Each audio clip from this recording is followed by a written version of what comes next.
Vidéo de 6e sur l'écriture fractionnaire. Donc nous allons commencer par ce chapitre, qui est donc le chapitre 19, mais qui, dans l'ordre des chapitres qui auront été faits, ne sera peut-être pas le 19e. On a un petit peu avancé les choses. Ce chapitre-là va donc parler des fractions. La fraction, c'est une notion que vous connaissez déjà des années antérieures, puisque vous les avez déjà vues en classe de primaire. On en a même déjà un petit peu parlé en cours d'année. Là, on va juste faire un petit rappel, grosso modo, sur les différents vocabulaires. Alors déjà, qu'est-ce qu'une fraction? Alors là, quand on pose la question aux élèves, souvent les fractions, la première chose qu'ils nous répondent, c'est que c'est un gâteau qu'on découpe en plusieurs morceaux. C'est souvent comme cela qu'on introduit la fraction, et effectivement, il y a la notion de partage, la notion de diviser un objet en différents morceaux. D'ailleurs là, je viens d'utiliser un mot important, c'est le mot diviser, puisque si je prends la petite définition qu'il y a dans votre leçon, il y a marqué qu'une fraction, c'est une façon d'écrire un quotient. Or, le quotient, qu'est-ce qu'on avait vu il y a quelques semaines de cela? C'est que le quotient, c'est le résultat d'une division. Et donc, si j'ai pris comme exemple que 2 divisé par 3, qui est donc une division, peut s'écrire sous la forme 2 tiers. Parce que, en effet, 2 divisé par 3, si vous effectuez la division, ce sera une division qui ne va pas s'arrêter. Je vais vous donner ici un autre exemple que j'ai déjà un petit peu préparé. C'est la division de 123 divisé par 7. Si je fais 123 divisé par 7, alors le 12, dans 12, le 7, il y va une fois, il resterait 5. J'abaisse le 3, ça fait 53.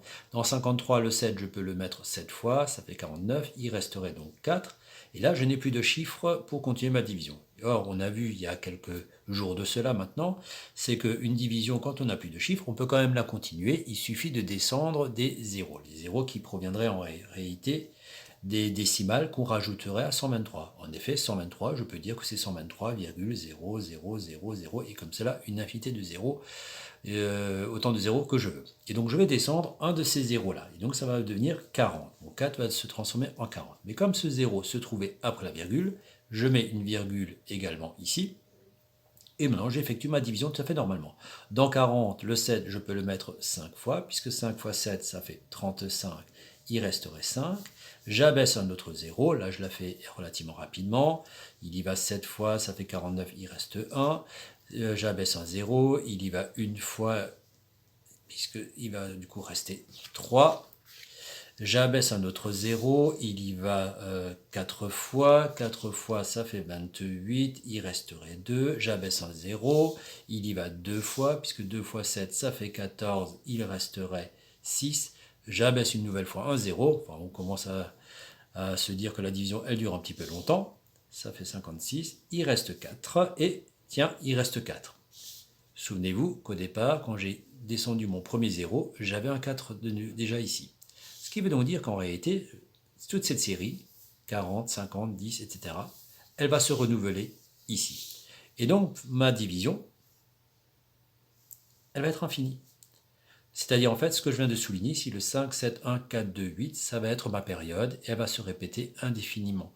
Donc là, je vais retrouver 5, 7, 1, 4, 2, 8, 5, 7, 1, 4, 2, 8. Donc, la division, si je veux l'écrire, 123 divisé par 7, je vais pouvoir dire que ça va faire environ 17,57, mais je ne serai pas précis, puisque en réalité, il y a une infinité de chiffres qui devraient suivre. Et donc la vraie réponse, par contre, de cette division-là, c'est 123, septième. Ça, c'est le résultat exact. C'est une autre façon d'écrire ce nombre-là, mais avec tous les chiffres après la virgule. Donc sans vraiment une infinité de chiffres après la virgule. Ça, c'est la réponse exacte. Ça, c'est une approximation. Même si j'écrivais le nombre avec 17 chiffres après la virgule, par exemple, ce qui serait beaucoup, ce ne serait quand même qu'une approximation. Parce qu'en réalité, il y en a une infinité, et non pas juste 17, ou pas juste 18, ou pas juste une centaine. Il y en a vraiment une infinité. Donc c'est une autre façon, une fraction, c'est une autre façon d'écrire le résultat d'une division. Donc c'est un petit peu ce qu'il y a écrit ici. Du coup, un petit peu de vocabulaire.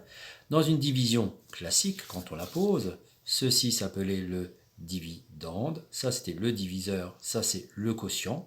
Ici, je suis obligé de m'arrêter. Parfois, parfois on en reste lorsqu'on fait une division euclidienne. Et bien sur une fraction, ça va plus s'appeler dividende, diviseur comme sur une division, ça va s'appeler le numérateur et le dénominateur. Alors comment comment mémoriser qui est le numérateur, qui est le dénominateur, regardez voir, je vous ai fait ce petit dessin. En général, les nuages sont plutôt dans le ciel et le petit diablotin, il est plutôt sous la terre. Et si on regarde bien le début du mot nuage et le début du mot diable, nuage, numérateur, diable, dénominateur, vous voyez, c'est un petit moyen mémotechnique de se souvenir de qui est le numérateur, qui est le dénominateur. Alors parfois, il y a des fractions qui peuvent avoir une écriture décimale. Et parfois, c'est impossible. Par exemple, mon 123 septième d'avant n'a pas d'écriture décimale. En effet, mon 17,57 d'avant n'est qu'une valeur approchée. 17,57 et la réponse de 123 divisé par 7, ce n'est pas la même chose. Ce n'est pas exactement le même nombre.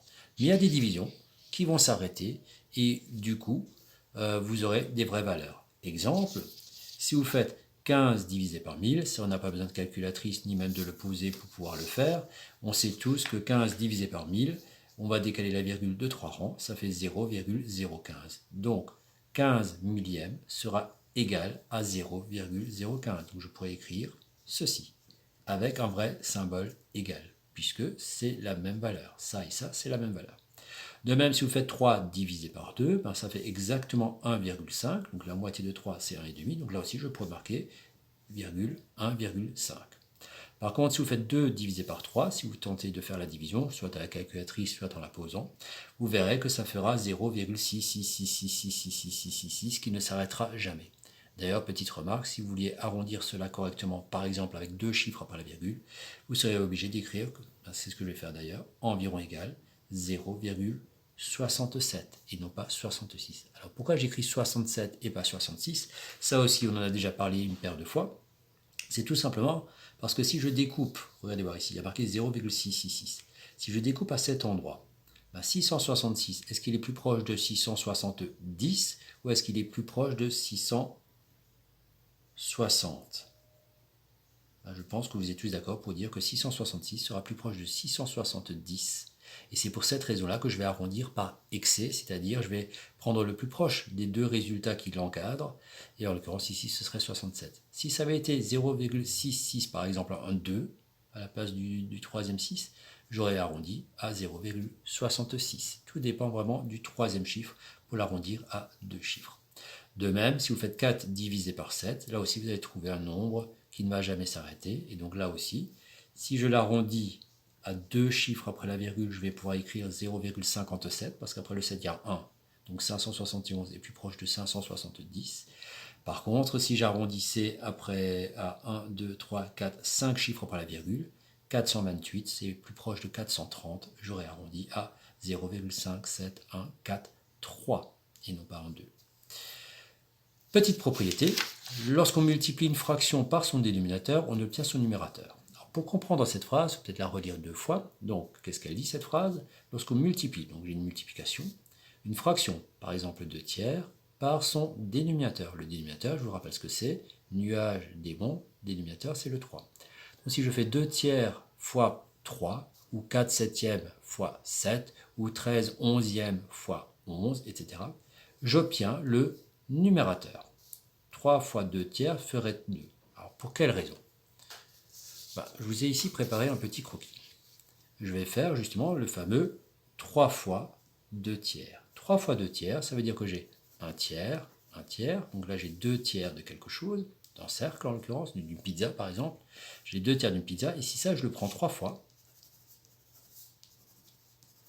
donc c'est mal colorié mais bon, vous comprenez la zone qui m'intéresse, donc j'ai bien 3 fois 2 tiers d'une pizza.